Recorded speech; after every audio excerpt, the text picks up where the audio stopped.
আরাধা কৃষ্ণের প্রীতি প্রেমানন্দে হরি হরি বলে সীতানাথ প্রীতি প্রেমানন্দে গৌর হরি হরি বল।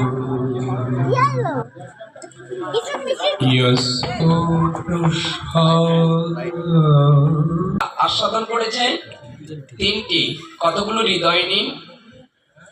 বলেছে আমি কোথায় ছিলাম, কোথায় যেতে হবে, আর আমি এখন কোথায় আছি। এই তিনটি স্তর যদি কারোর ভাবনাতে স্মৃতিতে থাকে, তবে তার জীবনের পথমার্গ দর্শন করার ভাবনায় ভক্তির জগতে প্রবেশ করতে পারবে। আর যদি ভাবনাতে চিত্তেতে এই চিন্তা ভুলে গিয়ে সারাদিন যদি অর্থ ঐশ্বর্যের মধ্যে ডুবে থাকে, তাহলে মানুষের মৃত্যুর চিন্তা দেওয়া সে ভুলে, মৃত্যুর চিন্তা পর্যন্ত সেই মানুষ ভুলে যাবে যদি এই চিন্তাটা তার হৃদয়ে না থাকে। এখানে পারান্তিত করে জানিয়েছেন আমি কোথা থেকে এসেছি। উত্তরটা কেমন হবে? আমরা কোথা থেকে এসেছি, কি প্রশ্ন আসে তো আমাদের? আমরা কোথা থেকে এসেছি? আমরা উত্তর ৬৬ নম্বর শ্লোকটিতে তিনি জানিয়েছেন নাস্তির বুদ্ধি যুক্তস্ব ন যুক্তস্ব ভবৎ শান্তি সন্তস্য কুত সুকম। স্বয়ং কৃষ্ণচন্দ্র জানালেন, যার এখনো মন স্থির হয় নাই, তার এখনো এই জগতে আত্মজ্ঞান হয় নাই। যার ভাবনা নেই, তার শান্তি নেই। শান্তি বিনা সুখ কোথায়? একটা গীতার শ্লোকের মধ্যে তিনটি অর্ড বেরিয়ে গেছে। একটা হলো আপনি পূজায় যান, অর্চনে যান, একাদশী যজ্ঞ ব্রতে যান, যদি আপনার মন আপনার স্থির না রাখতে পারেন, ততদিন আপনি সেবায় গিয়ে ব্যর্থ হবেন। যদি নিজের মনকে নিজে স্থির না করতে পারেন। আর একটু সরল করে দেয়া যায়। সরল হলো আপনার শরীর, আপনার চোখ, কিন্তু আপনার ক্ষমতা থাকতে পারে, কিন্তু নিজের ক্ষমতা দ্বারা আপনার নিজের শরীরকে আপনি দর্শন করতে পারবেন না সর্ব অঙ্গ। তার একটাই কারণ হলো আপনার চোখের নিচে নাক আছে, আপনার শক্তি হবে ওটা দর্শন করার? শক্তি হবে না। তাকে দর্শন করতে হলে অন্যের পরশের প্রয়োজন। দর্পণ বা কোনো আয়নার সম্মুখে না গেলে আপনি আপনার নাককে দর্শন, মুখটা দর্শন করতে পারবেন না। আপনিও আপনার মৃত্যুর পরে কোথায় যেতে হবে, আর মৃত্যুর আগে কিভাবে ভজন করতে হবে, নিজের চোখ দ্বারা যেমন নিজের বদন দেখা যায় না, নিজের ভজন সাধন হচ্ছে কিনা, মৃত্যুর পরে ভগবানকে পাবো কিনা, নিজের মুখটা যেমন দর্পণের কাছে গেলে দেখা যায়, ঠিক তদনুরূপ মানুষ্য শরীর নিয়ে ভাগবত দর্পণে বা সাধুর কাছে গেলে তখন বোঝা যায় যে আমার পারমার্থিক জগতের পথ অন্বেষণ করে দিয়েছে।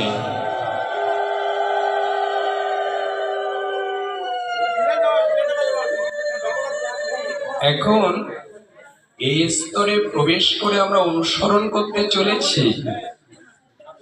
সেই অনুসরণটা হলো যে আমরা একটি স্তর আস্বাদন করতে চলেছি, সেটি হলো যে এই পরম মাধুর্য স্তর হলো দ্বিতীয় পয়ার শ্লোক সমন্বয় স্বয়ং কৃষ্ণচন্দ্র জানাচ্ছে যে যার ভাবনা নেই তার শান্তি নেই। ভাবনা নেই যার, এই কথাটির আমরা আস্বাদন করব, খুব মন দিয়ে শ্রবণ করবেন। যার ভাবনা নেই তার শান্তি নেই, আর শান্তি বিনা সুখ কোথায়। এর পরম তত্ত্ব হলো যে আমাদের গোবিন্দ কৃষ্ণচন্দ্র গীতায় বললেন যার ভাবনা নেই তার শান্তি। আচ্ছা, আমাদের ভাবনা আছে কি নেই? আমাদের মস্তিষ্কে ভাবনা আছে কি নেই? গোবিন্দ স্বয়ং কৃষ্ণচন্দ্র জানালেন যে এই ভাবনার কথাটা হৃদয়ঙ্গম করে যদি মানুষ চিন্তিত আর নিদ্রিত যায়, তাহলে তাতে অন্তিম স্তরে ভগবত প্রাপ্ত হতে পারবে যদি এই শ্লোকের একটা সংজ্ঞা সাধন করতে পারে। সেটি হলো ভাবনা। এই ভাবনাটা কোথায়, কোন স্তরে দান করেছে দেখুন। এই ভাবনা টাকা, ঐশ্বর্য, গাড়ি বা বাড়ি, এই চিন্তা হতে পারে। গোবিন্দ বলেছেন ওই চিন্তা থাকলে আমার পর্যন্ত তোমরা পৌঁছাতে। আবার বলি কথাটি, অর্থ, ঐশ্বর্য, বাড়ি, গাড়ি, যদি এই চিন্তা নিয়ে নিদ্রায় যাও তাহলে তুমি আমার পর্যন্ত পৌঁছাতে। তাহলে কোন চিন্তা থাকলে? গীতায় কি জানাচ্ছে? যে যার চিন্তা নেই, যার ভাবনা নেই তার শান্তি নেই। এর স্তর জানিয়েছে। এই ভাবনাটা কোন স্তর দিয়ে আমাদের জীবন পরিচালিত করতে হবে সেটি দেখিয়েছে। যে এই ভাবনাটা এমন জায়গায় অবস্থান করা বা রত হওয়া দরকার যে আমি কোথা থেকে, এখানে যারা এসেছেন মন দিয়ে লক্ষ্য করবেন, আমি কোথা থেকে এসেছি এবং কোথায় আমাকে যেতে হবে। তৃতীয় স্তর, আমি কোথায় আছি। কয়টি স্তর আস্বাদন করেছে? তিনটি। কতগুলো হৃদয় নিন। বলেছে আমি কোথায় ছিলাম, কোথায় যেতে হবে, আর আমি এখন কোথায় আছি। এই তিনটি স্তর যদি কারোর ভাবনাতে, স্মৃতিতে থাকে, তবে তার জীবনের পথমার্গ দর্শন করার ভাবনায় ভক্তির জগতে প্রবেশ করতে পারবে। আর যদি ভাবনাতে, চিত্তেতে এই চিন্তা ভুলে গিয়ে সারাদিন যদি অর্থ, ঐশ্বর্যের মধ্যে ডুবে থাকে, তাহলে মানুষের মৃত্যুর চিন্তা দেওয়া সে ভুলে, মৃত্যুর চিন্তা পর্যন্ত সেই মানুষ ভুলে যাবে যদি এই চিন্তাটা তার হৃদয়ে না থাকে। এখানে পারান্তিত করে জানিয়েছেন আমি কোথা থেকে এসেছি। উত্তরটা কেমন হবে? আমরা কোথা থেকে এসেছি? কি প্রশ্ন আসে তো আমাদের, আমরা কোথা থেকে এসেছি? আমরা উত্তর কি দেব?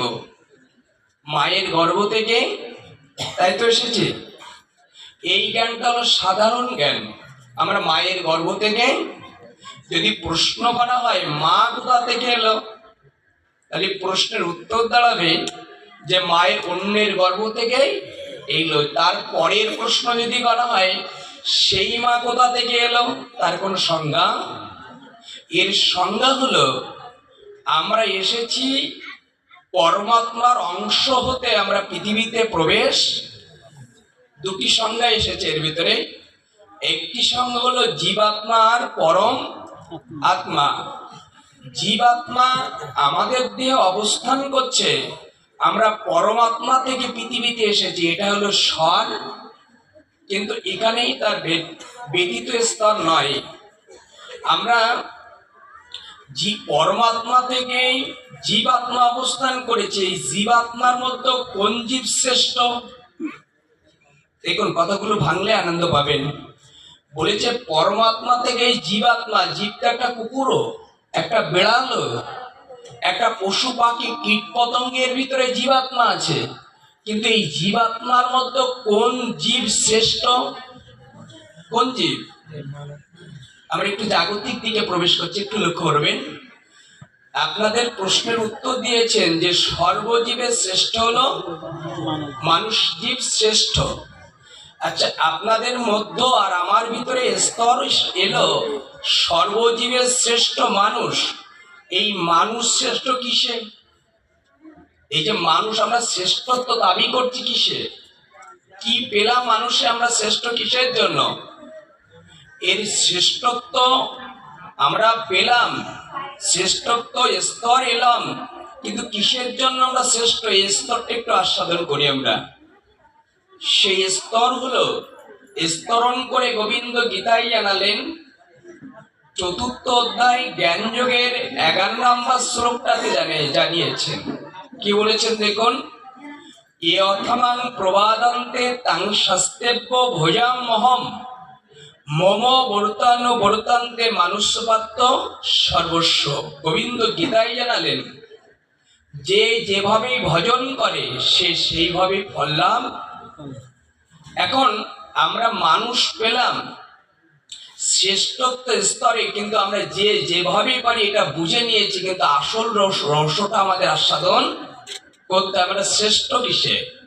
এবার আমরা এই জায়গায় সেটা আস্বাদন করব। সেটি হলো শ্রেষ্ঠ একটা স্তরে আপনি মানুষ বলে দাবি করেন। এখানে সবাই মানুষ তো? একটু উত্তর দিন। এখানে যারা বসে বা দাঁড়িয়ে কথাগুলো শুনছে আমরা মানুষ তো? আচ্ছা, মানুষ বলে আমরা দাবি করছি, কিন্তু আমরা এখনো কোন স্তরে এটা একটু আস্বাদন করতে হবে। আমি এখনো কোন স্তরে? এখানে দেখে আমি মানুষ কি অন্য কিছু আস্বাদন করুন। সেটি হলো মানুষ বলে দাবি করছে আমি কোন স্তরে? 3টে স্তর দান করেছে এখানে। 3টি স্তর হলো, 3টে স্তর আস্বাদন করে দিয়েছে। সেটি হলো মানুষ্য, দেবত্ব আর পশুত্ব। কয়টি বললাম? 3টে। আমরা 2টি আলোচনা করব, সময় কম। সেটি হলো, 2টি হলো, একটা পশুত্ব আর একটা হলো মানুষত্ব। আমি জানানোর চেষ্টা করছি আমরা সর্বশ্রেষ্ঠ মানুষ বলে দাবি করছি, সর্বজীবের শ্রেষ্ঠ। তার প্রমাণ কি? কতগুলি ভিতরে যাবেন, আমরা যার ভিতরে প্রবেশ করতে চলেছি। আমি অনুরোধ করব মা, অনেক দূর থেকে আপনাদের চরণে এসেছি। আমাদের পরে দাদা তথা পলাশ দাদা সঙ্গে সম্প্রীতি আজ এখানে থাকার কথা নাই, কিন্তু তারা যেভাবে আমাকে স্মরণ বা হৃদয় দখল করে নিয়েছে তাদের কথাটা আমি ফেলতে পারিনি। অনুরোধ রইল, অল্প সময়ে পাঠ আমরা বিশ্রাম দেব। একটু একটু ধৈর্য ধরে নিজেকে পরিবর্তন করার জায়গাগুলোকে একটু প্রস্ফুটিত করে নিন। সেটি হলো, আমি প্রবেশ করতে চেয়েছিলাম আমরা 3টে স্তর। সেটা হলো মানুষ্যত্ব, দেবত্ব আর কয়টি স্তর বলেছি? 3টে স্তরের মধ্যে মানুষ্যত্ব আছে কিনা? আছে। দেখে নিন আমরা মানুষ বলে কেন দাবি করি আর শ্রেষ্ঠ কিসে হলাম আমরা একটু দেখি, সেই স্তরে আমরা অবস্থান করছি কিনা। আচ্ছা, পশুত্ব জীবন কার বলে? পশু কাকে বলে? কুকুরকে বলি তো, বিড়াল বাঘ বলি কিনা? আচ্ছা, পশুত্ব জীবনের 4টে স্তর দিয়েছে, তারাই পশু। কি কি? সেটা হলো আহার, নিদ্রা, ভয় আর মৈথুন। এই 4টি কর্মের অবস্থান করে জীবন যাপন করে পশু। 4টি জিনিস কি করে? আহার মানে খাদ্য গ্রহণ করা, নিদ্রা মানে ঘুমায়, আর আহার নিদ্রা ভয় মানে পশুর ভয় আছে, আর হলো মৈথুন ক্রিয়া মানে বংশ বিস্তার করা। এই 3টির উপরে অবস্থান করে পশুত্ব জীবন। তারা দেখবেন সকাল হলে কি করে? পশুরা কি করে সকাল হলে? আচ্ছা, সকাল হলে একটা কুকুরকে একটা উদাহরণ দিয়ে বলি, একটা কুকুর বা বিড়ালকে যদি সকাল হয় তাকে যদি বলি সকালে ওঠো, প্রভুকে যে তোমার ভিতরে আছে পরিচালনা করছে, তিনি ঘরে ও ঠাকুর ঘরে আছে, তাকে প্রণাম করবে, পারবে কি পশু? না। এক। দ্বিতীয় বলা হয়েছে পারবে না। আচ্ছা, তারপর বলে আহার করা, আচ্ছা, আহার আপনিও করেন, আবার একটা কুকুরও করে। আচ্ছা, কুকুর যখন আহার করে, এই আহারে প্রবেশ করে, আচ্ছা কুকুর যখন আহার এসে গেল, তখন ওই আহার করার সময় ভগবানকে নিবেদন করতে পারে? পারবে? কয়টি স্তর দিলাম? দুটি। তৃতীয় স্তর হলো পশু যখন আহার করবে সে ভগবানকে নিবেদন করতে পারে না, সন্ধ্যা হলে প্রণাম করতে পারে না, এবং সে যখন ঘুমায় তাকে যদি বলা হয় যেভাবে ঘুমাচ্ছ কাল যদি ঘুম না ভাঙে, যে সময় ভগবান আছে দেহে ততক্ষণ হরিনাম করো, পারবে? আমরা বেশি দূর যাবো না, ছোট্ট ছোট্ট করে 3টে স্তর দিলাম। তাহলে তাহারা পারবে না। এখন এই স্তরে এসে আমরা আস্বাদন করব, সেই স্তরটি হলো, আচ্ছা মানুষ এই জায়গায় এসে যারা আমরা মানুষত্ব দাবি করেছি, মানুষত্ব বলি, এই মানুষ প্রভাতে উঠে আমরা স্নান করে ভগবানকে প্রণাম করতে পারবো কিনা? পারবো তো? আচ্ছা, খাদ্য গ্রহণের সময় ভগবানকে নিবেদন গ্রহণ করতে পারবো তো? ঘুমানোর সময় ভগবানকে নাম করে ঘুমাতে পারবো তো? তাহলে একে কি বলে? পশু যেটা পারবে না, মানুষ সেটা পারবে। এই জন্য মানুষের ভিতরে জ্ঞান বা চৈতন্য বুদ্ধি দান করেছে, পশুর ভিতরে এটা দেয়। এই জন্য সর্বজীবের শ্রেষ্ঠ। পশুর ভিতরে বুদ্ধি বা জ্ঞান পারমার্থিক জগতের ভগবান শ্রীকৃষ্ণ প্রদান করেনি। এই জন্য পশুত্ব অপরাধ হোক আর নিরপরাধ হোক, পশু মারা গেলে তার কোনো বিচার হবে না, আর মানুষ মারা গেলে তার বিচার। আর একটু সরল করে বলি, কারোর কাছে যদি 5 লক্ষ টাকা দেয়, তাহলে যে দিয়েছে সে হিসাব নেবে কিনা? কিন্তু 5 লক্ষ টাকা না দিয়ে লোহা যদি 2 কেজি দেয়, ওটা যদি হারিয়েও ফেলে, তাহলে কি ওই কর্তৃত্ব হিসাব নেবে যে ওর কোনো মূল্য নাই?